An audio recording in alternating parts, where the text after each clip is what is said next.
हे जे पैसे तिथं वाटणारी लोक आहे ना, हे उद्योगपती मंत्री संत्री, यांना जर म्हटलं ना एखाद्या सप्ताहाला पंगत घाला, विचार करतो सांगतो. यांना जर म्हटलं ना एखाद्या देवळाला वर्गणी द्या, बघू सध्या कामाचा लोड आहे. यांना जर म्हटलं एखाद्या स्मारकाला निधी द्या, प्रयत्न करतो.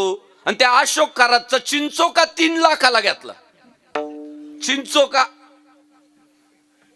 यांना जर गोरगरिबांसाठी काहीतरी करा म्हटलं ना, तर हे विचार करतो म्हणणार. आणि अशोक खरातचं मध 9 लाखाला घेतलं.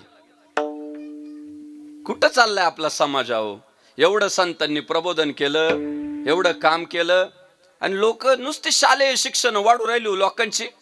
पण त्याच्याकडे जी जाणारी ना अशोक खरातकडं, त्यांचे शिक्षण लय ना.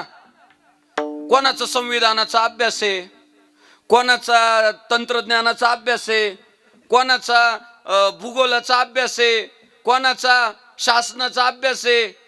आणि चालले कुठं? अशोक खरातकडं चिंचोका घ्यायला. म्हणून आम्ही सांगतो, शालेय शिक्षण वाढलं म्हणजे माणूस सुशिक्षित होत नाही. ज्याला ज्ञानोबा तुकोबांचं तत्वज्ञान कळलं तो सुशिक्षित.